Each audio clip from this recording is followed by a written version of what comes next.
Learning 733 চেনেলত আপোনাক স্বাগতম জনাইছো। আজি আগৰ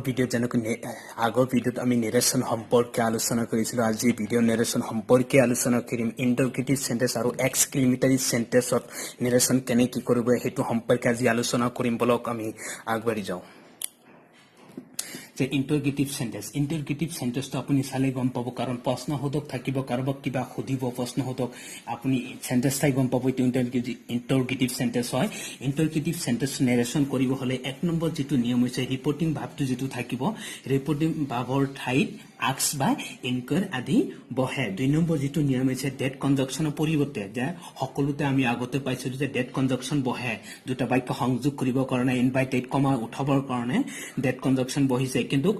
ইণ্টাৰগেটিভ চেণ্টেন্সৰ ডেট কনজাংচনৰ পৰিৱৰ্তে ইফ বা ৱেদাৰ বহে। 3 নম্বৰ যিটো নিয়ম হৈছে চেণ্টেন্সটো ফুল ষ্টপ হয়, যেতিয়া ডাইৰেক্টৰ পৰা ইনডাইৰেক্ট কৰিব ফুল ষ্টপ দিব লাগিব। 4 নম্বৰ যিটো নিয়ম হৈছে ড ডাছৰে যদি প্ৰশ্ন হয়, ড ডাছ যেতিয়া আপুনি প্ৰশ্ন কৰিব পাৰে, এইটোৱে 4 নম্বৰ নিয়ম হৈছে যে ড ডাছৰে প্ৰশ্ন হলে ভাৱটো পাছ ফৰ্ম কৰিব লাগে। 5 নম্বৰ যিটো নিয়ম যে ডিডেৰে প্ৰশ্ন হলে পাছ পাৰফেক্ট টেন্স হয়। 6 নম্বৰ হৈছে হ ক্লজ, WH এই দুটা যদি আপুনি পায় একেলগে যদি থাকে তেনে হ ক্লজটো হলে ইফ বা ৱেদাৰ নবহে। যদি WH এই দুটা যদি একেলগে পায় তেনেহলে ইফ বা ৱেদাৰ নবহে। আমি পালো কি ডেট কনজাংচন পৰিৱৰ্তে ইফ বা ৱেদাৰ বহে, কিন্তু WH এই দুটা যদি একেলগে থাকে তেনেহলে ইফ বা ৱেদাৰ নবহে। বলক আমি এক্সাম্পলটো চাওঁ কেনেকুৱা নিয়মবিলাক ফ্ল' হৈছে নে নাই। 1 নম্বৰ নিয়ম হৈছে যে he said to me are you a student? তুমি ছাত্ৰ হয়নে? এইটো কি প্ৰথমত ধৰক এইটো কি ইণ্টাৰগেটিভ চেণ্টেন্স হয়, ডাইৰেক্টেড হয়, ইনডাইৰেক্ট এনেকৈ কৰিব। আমি পালো কি he said to me, এইখিনি যে ৰিপৰ্টিং ভাৱৰ ঠাইত কি বহে আক্স বা ইনকুৱাৰ বহে। ইয়াতে কি আপোনাৰ আক্স দিয়ক, he asked me কি বহে ডেট কনজাংচনৰ পৰিৱৰ্তে ইফ বা ৱেদাৰ বহে, কাৰণ WH এত নাই, ইফ বা weather বহিবই। he asked me if, এতিয়া ইয়াত আছে কি ৰিপৰ্টিং ভাৱৰ ঠাইত কি হৈছে মি, আৰু ৰিপৰ্টেড ভাৱত আছে ইউ। আমি কি পাইছিলো ইয়াত মি আৰু ইউ থাকিলে আই হয়, আই হবই। আৰু আৰ এইটো প্ৰেজেন্ট পাষ্টত কৰি দিয়ক বিভাৱটো, I was a student, full stop দি দিয়ক, হৈ গল। বি নম্বৰ এক্সাম্পলটো চাওক, the man said to me do you play tennis. আমি কি পাইছিলো ড ডাছৰ প্ৰশ্ন হলে ভাৱটো পাছ ফৰ্ম কৰিব লাগে। কৰি দিয়ক তেনেকে কৰিব আগৰ নিয়মতে। দ্য মেন আস্কড, যেটো ৰিপৰ্টিং ভাৱটো সেড টু পৰিৱৰ্তে কি বহিব asked, the man asked me, if বহিব কাৰণ WH নাই, ইফ। তাৰপিছত মি আৰু ইউ আছে, আই বহিব, আই বহালে ভাৱটো কি হ'ব, ভাৱ কোনটো প্লে, এইটো ভাৱ পাছ ফৰ্ম কৰি দিয়ক কাৰণ ডৰ প্ৰশ্ন হৈছে আই প্লেড টেনিছ, হৈ গল। চি নম্বৰ এক্সাম্পলটো চাওক, Sita said to me did you kill the bird? ডিডেৰে প্ৰশ্ন কৰিছে, পাছ পাৰফেক্ট কৰিব লাগিব। কেনেকে কৰিব, এই সেটটো এইখিনি হৈছে ৰিপৰ্টিং ভাৱ, ইয়াৰ পৰিৱৰ্তে আক্স বহে বা ইনকুৱাৰী দিব পাৰে। সীতা asked me, ইফ বহিব, ইফ দিলে বা ৱেদাৰ দিব পাৰে আপুনি। সীতা asked me if, আই বহিব, কিয় মি আৰু ইউ আছে, আই আৰু কি আছে ডিড আছে, পাছ পাৰফেক্ট। I had ভাৱটো কিল্ড আছে, এইটো 3 কৰক, I had killed the bird। বুজি পালেনে যে ডাইৰেক্টত আছে ইণ্টাৰগেটিভ চেণ্টেন্সৰ নিয়মবিলাক ফ্ল' হ'ব। ইয়াত ইণ্টাৰগেটিভ চেণ্টেন্স নেৰেশ্যন কৰিব হ'লে ইফ বা ডেট কনজাংচন পৰিৱৰ্তে ইফ বা ৱেদাৰ বহে, ৰিপৰ্টিং বা অৰ্থাৎ আক্স বা ইনকুৱাৰ বহে,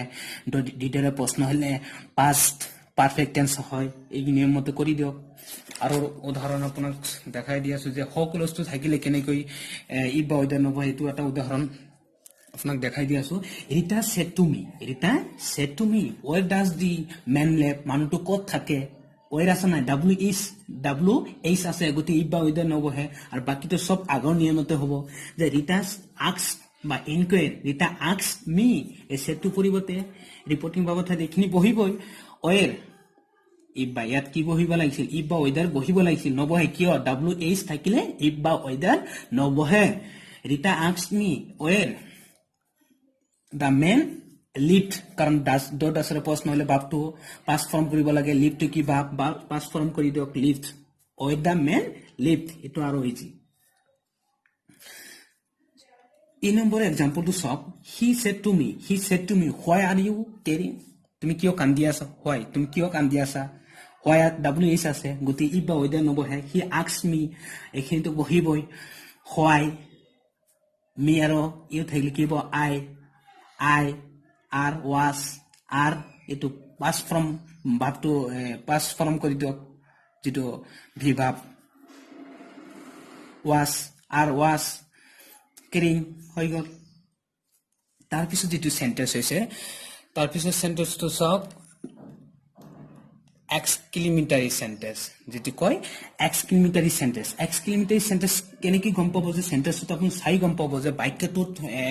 আনন্দৰ ভাৱ বুজাব বা দুখ সেন্টেন্সটো দুখ প্ৰকাশ কৰিব বা আশ্ৰিত হোৱা বুজাব এই তিনিটা বাক্য যেতিয়া অৰ্থ বুজাব তেতিয়া তাক এক্সক্লেমেটৰি সেন্টেন্স বুলি কোৱা হ'ব যে আপুনি সব এক্সক্লেমেটৰি সেন্টেন্সত নেৰেশন কেনেকৈ কৰিব এক নম্বৰ নিয়ম হৈছে ৰিপৰ্টিং ভাৱৰ ঠাইত এক্সক্লেম উইথ জয় যদি আনন্দৰ ভাৱ বুজায় তেতিয়া ৰিপৰ্টিং ভাৱৰ ঠাইত কি দিব এক্সক্লেম উইথ জয় ৰিপৰ্টিং ভাৱৰ ঠাইত এক্সক্লেম উইথ থ্ৰ যদি দুখ বুজায় ৰিপৰ্টিং ভাৱৰ ঠাইত এক্সক্লেম উইথ সাৰপ্ৰাইজ যদি আশ্ৰিত হোৱা বুজায় ডেট কনজাংশন বহিব হোৱাট আৰু হাউ দুটা মানে ভাববোধক এই দুটা থাকিলে বেৰি বহে ব্লক আমি এক্সাম্পল চাও নেৰেশন কেনেকৈ কৰে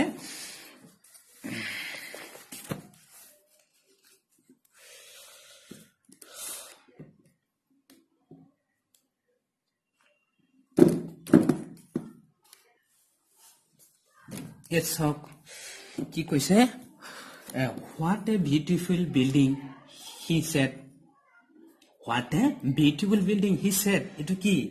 কিমান ধুনিয়া বিল্ডিং কৈছে নাই গতি এতে কি সারপ্রাইজ আশ্রিত হোৱা বুজাইছে গতি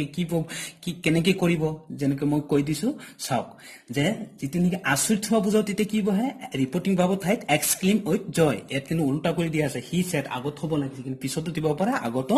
দিব পাৰে যেটো ৰিপৰ্টিং ভাৱ আমি কৰোতে এটা ডাইৰেক্ট পৰা ইনডাইৰেক্ট কৰিম আমি ঠিক কৰিম হি এক্সক্লেম হি এই সেটটোৰ ভাৱৰ পৰিৱৰ্তে হি এক্সক্লেম উইথ সাৰপ্ৰাইজ এখিনি কি বহিব আশ্ৰিত হোৱা বুজাইছে বুজালে তাৰপিছত ডেট কনজাংশন বহিব বহালে তাৰপিছত এইখিনি হোৱাট এ বিউটিফুল বিল্ডিং কিমান ধুনীয়া এতিয়া ইয়াত কিমান ধুনীয়া এইটো এতিয়া ইট ওয়াজ যে এইটো it was a very beautiful যে হোৱাট বা হাউ থাকিলে বেৰি বহে এতিয়া হোৱাট বা হাউ থাকিলে বেৰি বহে বেৰিটো বহাবই এতিয়া এটো সাবজেক্ট এইটো মানে সাবজেক্ট আপুনি এটা ধৰিব লাগিব না যে বিল্ডিংটো কিমান ধুনীয়া এইটো ইট আপুনি ধৰিব পাৰে আৰু ইট ধৰিলেও সাফিচিয়েন্ট হ'ব এতিয়া ইট ওয়াজ কাৰণ এইটো পাস্ট টেন্সে কৰি দিব লাগিব it was a very beautiful building হৈ গল তাৰপিছত বি নম্বৰ যেটো এক্সাম্পল চাওক she said always the all men died এটা কি দুখ প্ৰকাশ কৰিছে অৰ্থাৎ ৰিপৰ্টিং ভাৱৰ ঠাইত এক্সক্লেম উইথ থ্ৰ বহাব লাগিব কাৰণ দুখ প্ৰকাশ কৰিছে কেনেকৈ কৰিব সি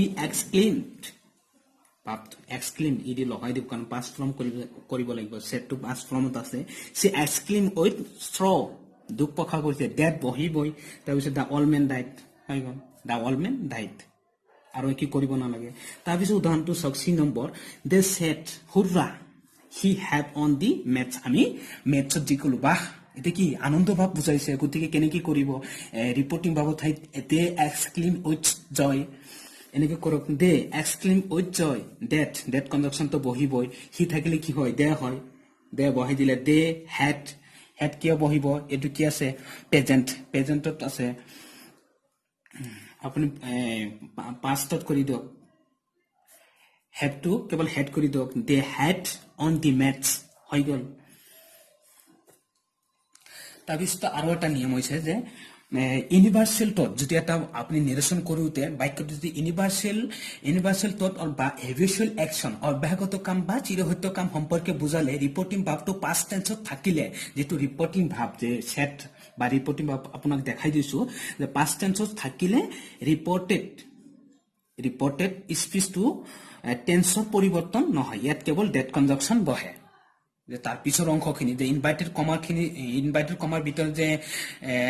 টেন্স অনুযায়ী যে থাকে সেইবিলাক আৰু পৰিৱৰ্তন নহয় বলক আমি এক্সাম্পলটো চাওঁ এক্সাম্পলটো হৈছে teacher said water flow downward হয় পানী তল পিনে বয় এটো চিৰসত্য কথা গতি এটো পাষ্ট টেন্সত আছে না নাই ৰিপৰ্টিং ভাবটো পাষ্ট টেন্সত আছে এটো আৰু টেন্সৰ পৰিৱৰ্তন নহয় কেৱল ডেট কনজাংশন বহিব তাহলে কৰি দিওক টিচাৰ সেড ডেট বা ৰিপৰ্টিং ভাবৰ ঠাইত একো নবহে teacher said that water flow downward হৈ গল তাৰপিছত ভি নম্বৰটো চাওক father said the sun set in the west সূৰ্য ডুবি যায় পশ্চিম ফালে হয় চিৰসত্য কথা কেনেকৈ কৰিব তেনেহলে ফাদাৰ সেড ডেট খালি ডেট কনজাংশন বহি দিওক আৰু যি আছে তাকে বহি দিওক কাৰণ এইটো চিৰসত্য বা হেবিচুৱেল একচন কাম সম্পৰ্কে বুজালে কেৱল ডেট কনজাংশন বহে আৰু একো নাই father said that the son sit in the west হৈ গল তাৰপিছত যেটো নিয়ম হৈছে নেৰেশন কৰিব হলে ৰিপৰ্টিং ভাবটো প্ৰেজেন্ট বা ফিউচাৰ টেন্সত থাকিলে ৰিপৰ্টিং ভাব কম পাইছে না নাই এইখিনি যেটো ফাৰ্ষ্টৰ ইনভাইটেড কমাৰ আগত যে কমা চিন থাকে এইখিনি কি বুলি কোৱা হয় ৰিপৰ্টিং ভাব এটো ধৰিব লাগিব যে ৰিপৰ্টিং ভাবটো যদি প্ৰেজেন্ট বা ফিউচাৰ টেন্সত থাকিলে ৰিপৰ্টেড স্পীচ ভাবৰ টেন্সৰ পৰিৱৰ্তন হয় পৰৱৰ্তী যেটো ইনভাইটেড কমাৰ ভিতৰত থাকে এইখিনি আৰু টেন্সৰ পৰিৱৰ্তন নহয় যে আছে তাকে হয় যেনে চাওক মাই ফ্ৰেণ্ডছ টেল মি এটো কি আছে প্ৰেজেন্ট টেন্সত আছে না নাই প্ৰেজেন্ট টেন্সত আছে you will be a great man one day তুমি এদিনাখন মহান ব্যক্তি হবা ইয়াত পিছৰ অংশখিনি কোন টেন্সৰ পৰিৱৰ্তন নহয় কাৰণ এটো প্ৰেজেন্ট বা ফিউচাৰ টেন্সত যদি ৰিপৰ্টিং ভাবখিনি থাকে তাৰ পিছৰ ৰিপৰ্টেড স্পীচটো ভাব টেন্সৰ পৰিৱৰ্তন নহয় কৰি দিও কেৱল ডেট কনজাংশন বহিব মাই ফ্ৰেণ্ডছ টেল মি ডেট আই কিয় বহিলে মি আৰু ইউ থাকিলে দুটা মিলি আই উইল আছে আই লগত কি বহিব সেল আই শেল বি কাৰণ future indefinite I shall be a great man one day হৈ গল দুই নম্বৰ এক্সাম্পলটো চাওক হি সেজ এটো কি আছে প্ৰেজেন্ট টেন্সত ৰিপৰ্টিং ভাবটো প্ৰেজেন্ট টেন্সত আছে তাহলে ৰিপৰ্টেড ভাবটো টেন্সৰ পৰিৱৰ্তন হয় হেইমতো কৰি দিওক I shall by a pen কেনেকৈ কৰিব হি সেজ ডেটটো বহিবই দুটা বাক্য সংযোগ কৰিবৰ কাৰণে ইনভাইটেড কমা তুলিবৰ কাৰণে ডাইৰেক্টড কৰিবৰ কাৰণে ইনডাইৰেক্টৰ পৰা ডাইৰেক্ট কৰিবৰ কাৰণে হি আছে কি বহিব আই থাকিলে কি হয় হি বহালে সেল হি লৈ কি বহিব উইল বাই এ পেন হৈ গল ভিডিওটো যদি আপুনি ভাল পাইছে ভাল লাগিছে লাইক কৰিব নতুন নতুন আপডেট পাবৰ কাৰণে সাবস্ক্ৰাইব কৰিব আৰু শেয়াৰ কৰিব আৰু কমেন্ট কৰি জনাব কেনেকুৱা হৈছে ভিডিওটো আৰু কেনেকুৱা কত আপুনি কত মানে ভুল হ'ব পাৰে ভুলটো কত হৈছে বা কেনেকুৱা কোৱালিটি হৈছে আৰু কেনেকুৱা আপোনাৰ ভিডিও লাগে কমেন্ট কৰি জনাব বুলি মই আশা ৰাখিছো ভিডিওটো চোৱাৰ বাবে আপোনাক ধন্যবাদ জনাইছো